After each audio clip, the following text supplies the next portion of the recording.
it's real important to know your stuff, and the IRS has sort of figured a lot of this out and said no, but there are things you can do, and a lot of investments that are alternative. A lot of people don't know how to make those investments, and so that's what Karen's going to talk to us this morning. Thank you, Kaaren. I think I'm mic'd, so thank you so much. Wow, what a great morning. I just have been looking forward to this for so long. So welcome, everybody. Yeah, my name is Kaaren, and I'm president of uDirect IRA Services. And what we do is we provide self-directed IRA accounts. I mean, no big surprise there. But what we don't do is give you tax advice and legal advice. So it's so great that we have Matt and Amanda here to talk about a lot of the tax aspects. And so we're not going to help you structure your deal necessarily, but what we're going to do is help you self-directed. And like Bruce said, he had such a great idea. I really wish you could have done that. So we'll talk about what you can and can't do, because I think one of the most important things is having the right expectations before you self-direct your IRA. I thank Matt and Amanda from Keystone CPA for talking about the tax ramifications of investing in a self-directed IRA using the Roth. It's so powerful. It really, really is. Tax-free money for life, when you consider what the taxes are. It's crazy, and it's still allowed, and I think everyone should take advantage of it as much as possible. And so this is what I'm going to talk to you about this morning.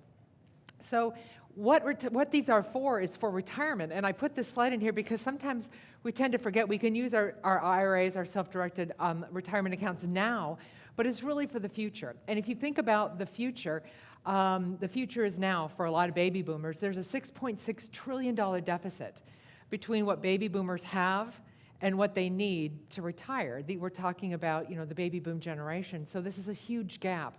And those of you in this room are probably not going to be in that gap because you're here to learn about how to bridge that gap by investing strategically so that you have money when you retire. So just some super simple math that I put together. If you had $100,000 in an IRA, which is not too bad, that's the average size of an account with us, and you retire at 59 and a half, and you know you're going to live till you're 86 and a half, and there's no gain or loss because you never know what's going to happen. Just again, simple math. It factors out to $400, less than $400 a month to live on. Could you live on that? I mean, could you buy gas for $400 a month? I know I couldn't. So plan for retirement by going to events like this, going to investment clubs, talking to people that are investing. Learn as much as you can so that you can maximize the opportunities that you have. So when you're retired, you've got more than you thought you had, and that's the win for everybody here.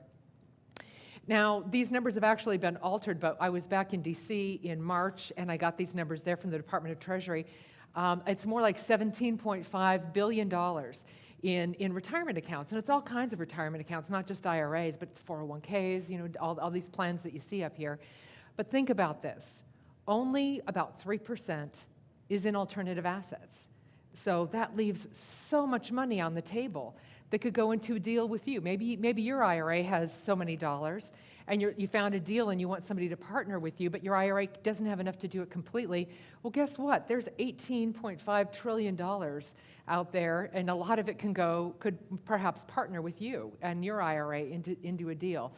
If you have trouble getting a loan for a situation, your IRA can make a loan to somebody. So if you're looking for a loan for a deal that you've got, talk to your friends. Everybody who has a job, active income, can have an IRA. So who do you ask? Sometimes people will say, can I have a list of everybody that has an IRA? Well, it's, look next to you. It's somebody who has a job. Anybody can make a contribution with active income. So it's really such a wide pool of people to talk to. Just make it one of your kind of qualifying questions is, do you have an IRA? Because there's, again, a lot of money that can get put to use. Now, if you haven't heard about self-directed IRAs, and I assume most of you in this room have, and by the way, how many of you are here today because you got an email from uDirect IRA Services? A couple? No one. Okay, one person. Okay, that's great. Well, those of you that are familiar with self-directed IRAs know what a great tool they are, but a lot of people still aren't familiar with them.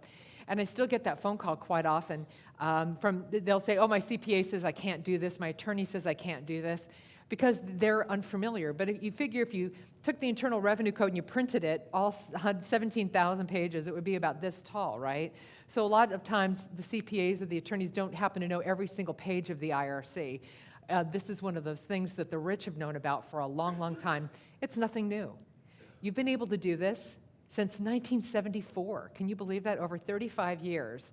longer than some people in this room have been alive. So self-directed IRAs are definitely not new.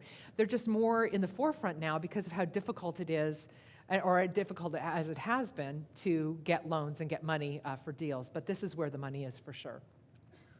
So the only difference, a self-directed IRA, the only difference between a self-directed IRA and a typical IRA is the asset that the plan invests in.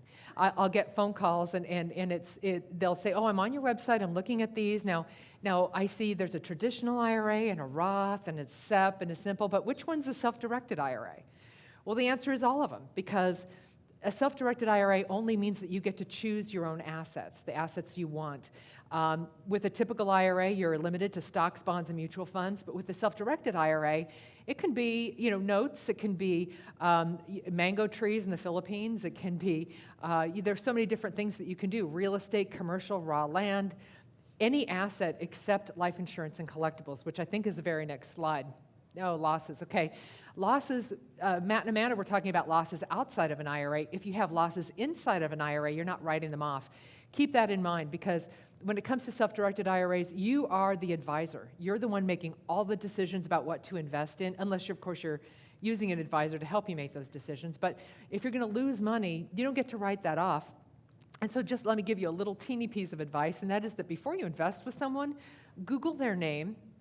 Oh, care enough about your money to Google their name. I had someone recently invest with me, and she had quite a sizable account, and if she had Googled the name of the principals of the deal she was getting into, she would have seen that one of those people was jailed for 2 years for a Ponzi scheme. So just make sure you do your due diligence, because losses can't be written off, and it's very hard to replace losses in an IRA because you've got these contribution limits, and limits aren't very high. In a traditional IRA, it's $5,000 if you're under 50, $6,000 if you're 50 or over, for example. So be very, very careful about what you invest in and learn as much as you can. So here are the limits. The IRS doesn't give us this big list of what you can invest in, just this exclusionary list of what you can't invest in. So it's life insurance, it's collectibles, no fine wine collection, no collectible coins are going to go, and precious gems or collectibles, they're not going to go in your IRA. So what? That's nothing compared to what you can invest in. And of course, my favorite is the kid who took his Roth IRA, remember, tax-free money for life, and bought tickets to the Super Bowl. I mean, how creative is that, right? He didn't go to the Super Bowl, but he took those tickets, sold them for a profit. That profit, which was considerable, came back into his Roth IRA, tax-free for life.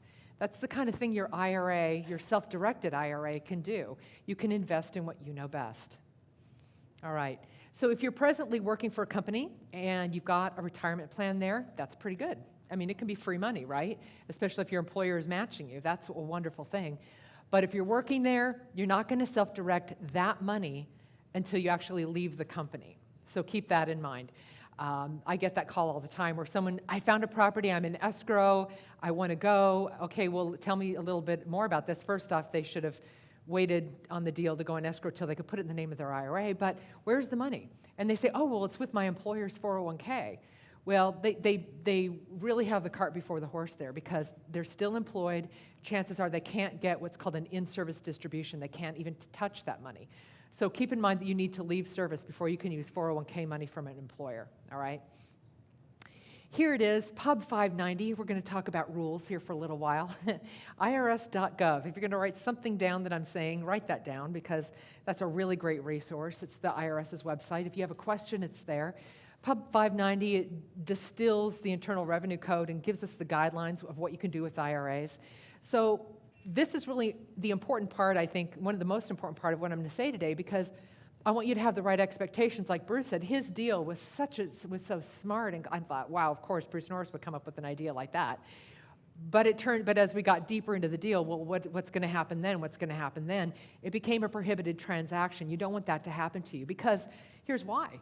If you have a prohibited transaction in your IRA, it's not just like, oh, you're bad. You get slapped on the wrist. It's much more severe. The IRS, say for example, you committed it 5 years ago, the IRS will consider that a prohibited transaction, distribute your entire IRA to you effective January 1st, the year that you committed that prohibited transaction, and they're going to charge you taxes and excise taxes going back to January 1st of the year that you committed the prohibited transaction, then you're going to owe tax and penalties all the way forward till now. And they might assign excise taxes on top of it. Okay, so it's a big deal, and you don't want to do it. And me and my staff, we spend most of our day steering people clear of the prohibited transactions. Now, whether or not you commit a prohibited transaction in IRA, that's up to you. It's self-directed. You're the advisor. When you come in self-direct, you're considered the expert, that you understand all the things that I'm going to tell you. And that's why I'm here, and that's why I speak a lot, is so that people understand how to use these properly and don't get into trouble. When you've got a deal and you wonder, can I do this? Call us, and we'll help you out. Okay, so the IRS says that you're not going to borrow money from the IRA. You're not going to sell any property that you personally own to it. That's a big misconception, that you have an asset out here, you're going to sell it to your IRA. That doesn't happen. You're not going to use it as security for a loan, and you're not going to use it to buy property for personal use. So keep that in mind. No personal use is a huge thing. But when it really comes to prohibited transactions, it starts with people who are allowed and people who are disallowed. The people who are disallowed, think of it like this: your lineal ascendants and descendants, your parents and grandparents and their spouses, you and your spouse, then your children and your grandchildren and their spouses are disallowed. And we'll tell you how that applies in a second.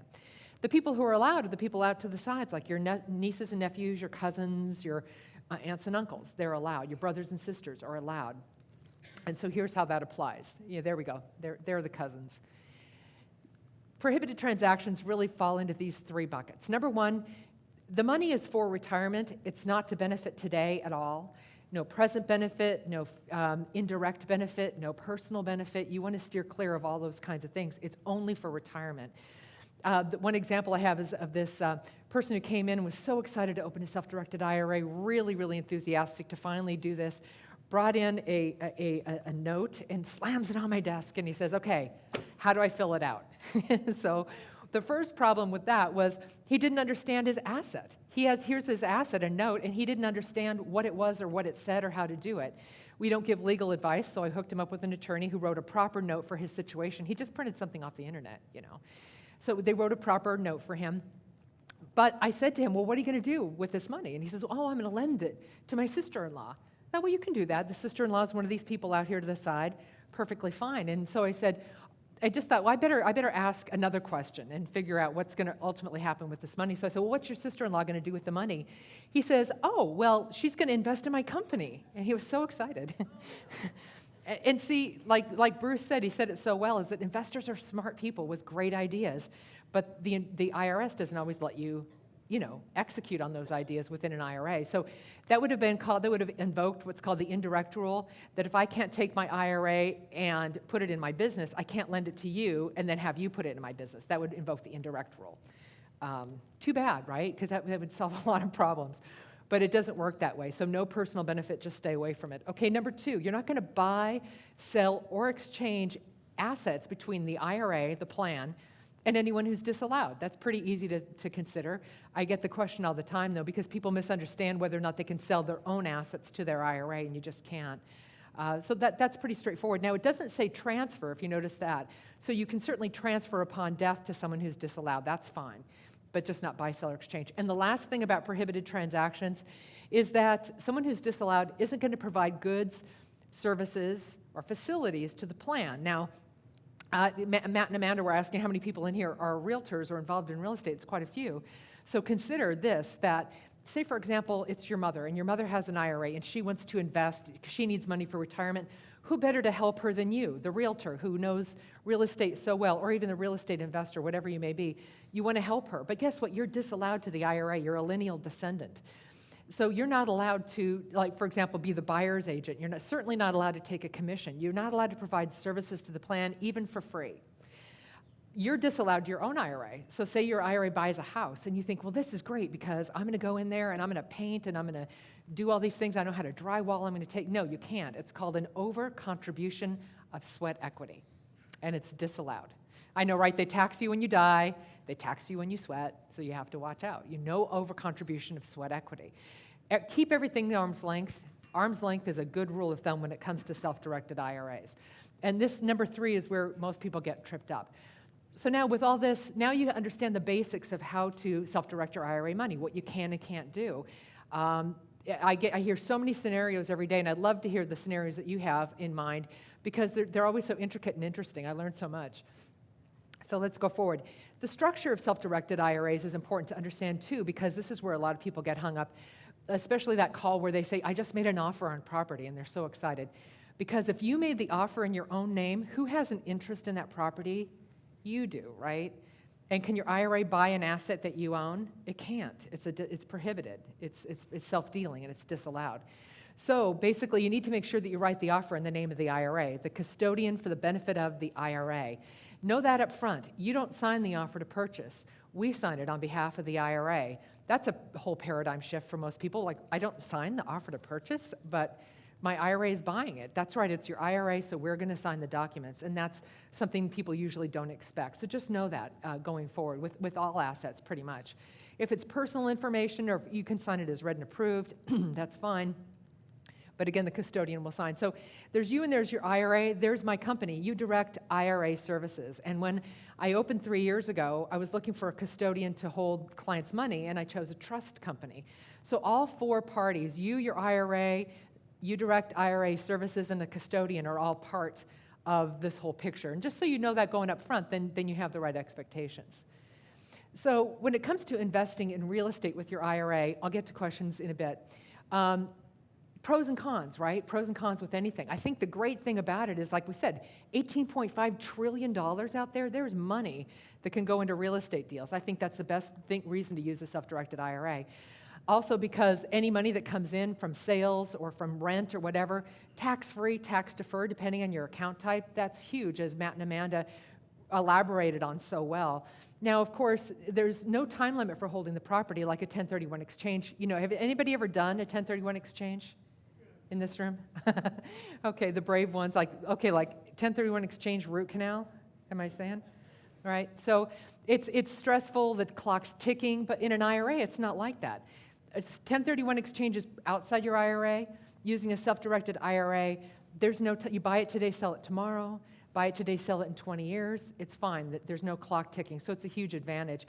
Also, my favorite, well, an IRA can borrow money, and I'll talk about that. You may or may not want to do that. But the last thing is that your money gets to compound faster. Say you buy an asset, you find a house, $100,000. Your IRA buys it. Fantastic. You get rent. It comes into your IRA. Expenses flow out of your IRA. And some years go by. Now you sell it for $200,000. Wow, that's fantastic. Well, you're not paying those taxes. Usually Matt and Amanda call them the Doc Brown taxes because they're so crazy, you know, the ones that are on the new taxes coming up on investing. But you're not going to pay any of those taxes. And so what's really great is that 100% of that $200,000 comes into your IRA, and it can entirely go back out into your next deal, right? You get to compound faster. It's fantastic. If it's outside the IRA, you bring in $200,000, you're paying whatever tax it is, capital gains or what have you, on that money. So you can compound faster. I think that's really the great thing about using a self-directed IRA. Now, when it comes to the cons here, the biggest misconception is that you're not going to be taking deductions on the properties your IRA owns. And if you want to be really careful that you don't take deductions on the property your IRA owns, because that could, you know, if you get audited, they'll say, well, what's this property, 123 Main Street? Oh, don't worry about it. That's a property my IRA owns. It's like, well, why is it on your tax return? And then they're going to open that can of worms and look at every single thing you do. And so you just want to make sure that you're not taking deductions on this property.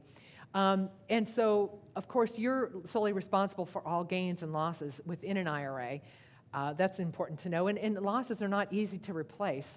Again, you're limited by the contribution limits. So there are pros to do it, because if you've got the money anyway, how hard is it working for you? What's your return on investment? Ask yourself that. Or should you invest in this other asset class that you know so much better and can get a better return? So that's the decision you need to make as an investor. So here we go with loans.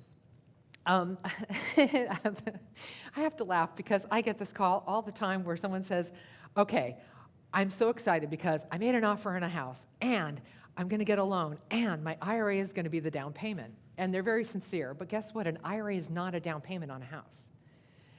even in investment property, because a lender's not going to take it. There's no recourse against the IRA, so the lender won't accept the IRA as a down payment on a regular loan. So that's, I think, the number one misconception about self-directed IRAs, that you can use them for a down payment. Just, that doesn't happen, okay? But your IRA can borrow money, and it's not you borrowing the money, it's your IRA. So it's not about how long you've worked at your job. It's not necessarily about your FICO score. It's about the property, its location, its condition, of course, how much you have in your IRA. How's that property going to cash flow, especially? Those are the things that the lender's going to want to know. It's called a non-recourse loan, so that if there's default, the lender can only come against the asset and not against any other assets in your IRA, and not against you personally, which is a really good thing. So here's your IRA borrowing money, leveraging, buying more property. That's a really good thing. You're going to pretty much expect to pay a higher down payment, have a higher LTV in this case. And not a lot of lenders to choose from, though. And if you'd like a list of lenders, I have a list of non-recourse lenders. I would be happy to send you the list. My email is khall@udirectira.com. I'll give you that at the end again. I'll send you the list of non-recourse lenders. However, no personal guarantees. That, by the way, that would be self-dealing, disallowed, but you can have somebody who's not, related to you, somebody who's not disallowed. Make a personal guarantee if you want. Here it comes, though. This is the downside. It's called tax. An IRA, we invest with IRAs because we want to avoid tax, right? That's the whole thing with this. It's tax-deferred retirement. But there are two times when an IRA can be taxed. One is on the revenue from borrowed money. So say, for example, your IRA buys a house, 50% leverage with a non-recourse loan. Now, 50% of the proceeds that come in are subject to this tax, which, if Matt and Amanda are out helping people in the lobby, but if they were here, they'd tell you that it's presently at about 35%, this tax. You can take write-offs, and you want to talk to your tax advisor about how all that works, and begin with the end in mind. Pencil it out. What are your acquisition costs? What are your holding costs? What kind of profit do you think you're going to see? Factor in the UDFI. Does it make sense? And if it does, make the investment, make the loan. That it could be the best thing ever. But just know that it exists. Now, another time when an IRA can be taxed is when an IRA runs a business. Do we have any flippers here in the room? A couple? Remember when that was a dolphin? Right? Well, if you're flipping in your IRA, that is running an active business in your IRA. And it's entirely possible that your IRA is going to owe this UBIT tax, unrelated business income tax, if the IRS deems that you're running a business. But how many houses equal running a business? Well, guess what? It's not written down anywhere. If your main occupation, the way you put bread on the table, is by flipping houses, and you do one in your IRA, the IRS can say you're running a business with one house. You owe this tax. And by the way, it's the same as the UDFI tax. But there's another story that I heard when I was back in Washington in the spring, and that was about this young woman, and I just admire her so much. She flipped 25 houses in her IRA in a year. Can you believe? I mean, how much energy does that girl have? That is a lot of properties. Well, she got dinged by the IRS for running a business in her IRA, flipping 25 houses, but for some reason that is unknown to me, they only taxed her on 8 houses and let 17 go tax-free. I don't know why, all right? So just keep in mind that there's no hard and fast rule about how many. It's the perception of whether or not you're running a business in your IRA, whether or not this tax is going to come into play. All right. So the process, how do you get a piece of real estate into an IRA anyway? I think we all know how we get stuck, and you just pick up the phone. Hi, I'd like 100 shares of Apple. Click, and then a couple days later, there it is. And that's wonderful. But getting a house in the IRA is, first you have to buy a house. And all of us who have done that, we know how much fun that is to begin with. You have so many components. But what's great about an IRA is it makes it even a little easier because it tends to be an all-cash deal, unless you're getting a non-recourse loan. But pretty much it's just like bringing cash to the table. If escrow or title doesn't understand, have them call us. We'd be happy to explain how it all works, how the title works, and how all that works. So it's not that much, doesn't make it that much more difficult. In fact, it could make it easier. But begin with opening a self-directed IRA. You give us the paperwork. By the way, $50 setup fee, $275 a year flat fee. You have a self-directed IRA. That takes a day. We get your paperwork. Within 24 hours, you have an account number plus a password and an ID to log in. Now, the second thing is getting that IRA funded. So you've got money over here at some kind of IRA custodian, and you need to move it here to your self-directed IRA account, the average is at least 2 weeks to get that money moved over. So when you're buying real estate with an IRA, factor that in. A day to open, 2 weeks for the money to transfer, and then you give us a direction letter. That's our form. We call it a DOI, Direction of Investment Form. Together with the supporting documentation, the purchase contract, we look at it, we sign it, and we send it back, fund the deal within 24, 48 hours. So it took almost 3 weeks, right, from beginning to end to open the account, get the money in it, and get the money out into a deal. Now, I've done it in as little as 4 days, but that happened once. So that doesn't happen very often, but just it's open, fund, invest. So before you buy real estate, factor the time into it. So now your IRA is open, you've got money in it. Now is the time you should start shopping for a deal, because otherwise you're going to find something you absolutely have to have and you won't have the money in time. So if you're doing it this way, that's great. Remember, the IRA is the buyer, so the name goes like this: the custodian for the benefit of, we say FBO, for the benefit of your IRA. That's the name of the buyer, like that. And then, so basically you give us a direction letter, like I say, the supporting documentation. We fund, the wire goes, it gets recorded, your tenants move in, they get their keys. Now they're going to make their rent check payable to your IRA. They make it payable not to you, to the IRA. So the rent check looks like this: custodian for the benefit of the IRA. It's like this long. So if you're going to do it that way, I recommend you get a rubber stamp for your tenant, so that they don't, so they have every reason to pay you their rent. They don't say, well, I started Tuesday writing the name of the payee and I'm still working on it. So when I'm done, then I'll send you my rent.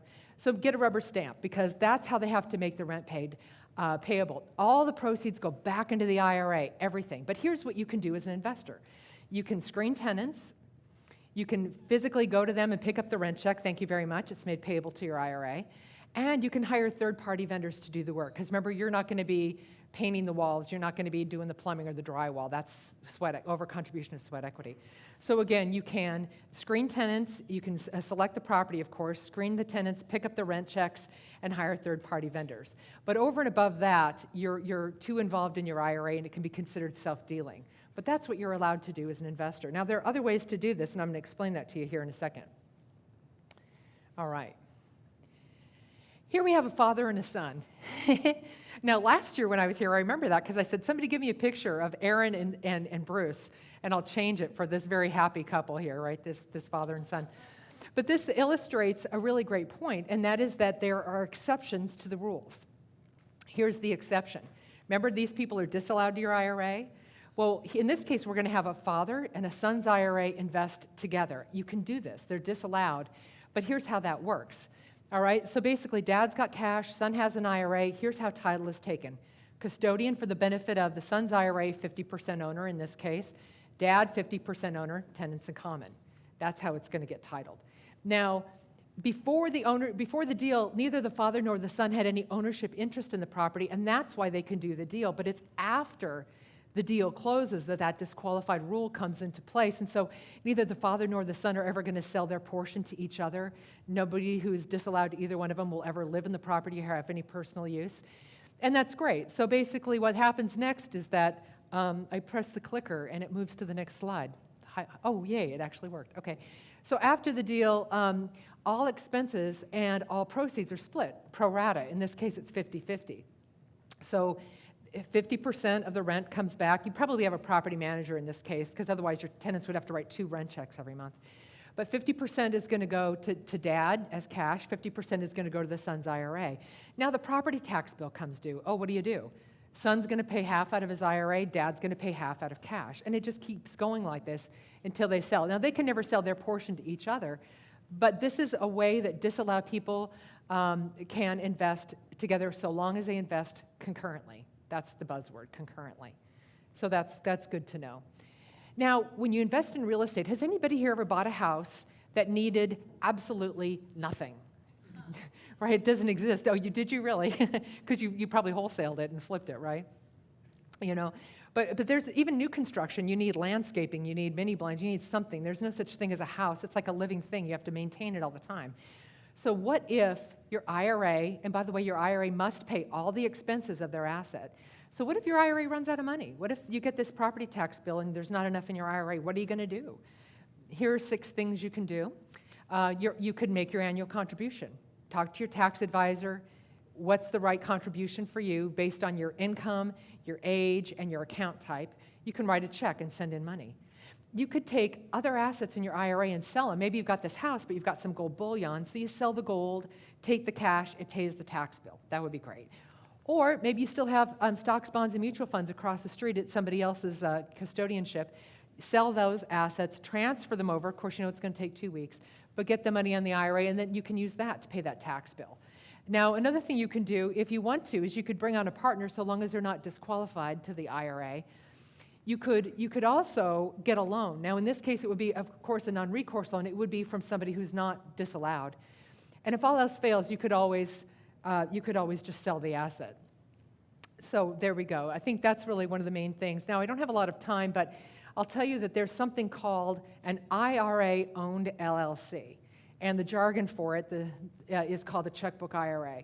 And this is something I did a class together with an attorney, and I can send you the link to this class. Again, Khall, Khall, at the letter U, uDirectIRA.com, and I'll send you the link to that class. So you can learn about this. This is how you have checkbook control over your IRA, and I don't have time to go into it today, but just know it's another alternative, that the LLC would then purchase the asset. Your tenants would make their checks payable to the LLC and not to the IRA. There's a lot to know about it, and I'd love to send you that link if you'd like it. Now, when it comes to the different kinds of plans you can invest in, again, people will look at my website and say, well, you know, it doesn't say self-directed IRA. Which one's self-directed? Well, the answer is they all are. They all can be. We provide individual retirement accounts, not ERISA plans for employers who have large numbers of employees. uDirect IRA Services provides the account to the individual. So we do all these in this column, the IRAs. We do the individual K, the solo K, a lot of bang for your buck with that. And even accounts that aren't retirement accounts, like the Coverdell, which is how you save money for children to go to school, and the HSA, the health savings account, really cool account there. If you qualify for this thing called a high deductible health plan, your contribution is tax deferred. You get to take a write-off. It grows tax-free, and as long as you use the money for a very long list of medical expenses, it comes out tax-free for life. You can self-direct that into a variety of assets like we talked about. All these kinds of accounts can be self-directed, and we provide all the individual plans. The way you do it, open, fund, invest. Give us the paperwork, and then open the account, fund it by making a contribution, transferring an IRA, or rolling over a previous employer's plan. And then once the money's there, give us a direction letter, the supporting documentation. We send your money out, and now you have a self-directed IRA, and you're self-directing. And you are building your retirement. And that's the whole point about this, building your retirement tax-free and tax-deferred. So here we go. If you have more questions, or if any questions, I guess we're going to discuss them all and have a panel group here to be able to take them. But also, feel free to email me if you have a personal scenario you want to cover. The number at the office is 714-460-5505, and the website is uDirect IRA Services, or uDirectIRA.com. I want to mention, too, we have some social media where you can find us on Facebook at uDirect IRA. That's a fan page. We have self-directed IRAs, plural, a fan page. And LinkedIn, we have a group where you can post your haves and wants called Self-Directed Investors Networkers. So lots and lots of different ways to learn about self-directed IRA investing, talk to other people who are doing it, and learn more. So I just want to take a minute and thank the Norris Group so much for this great morning. Wow, what a beautiful venue. Thank you so much for the opportunity, and thank you all for coming out. Greatly appreciate it. Thank you.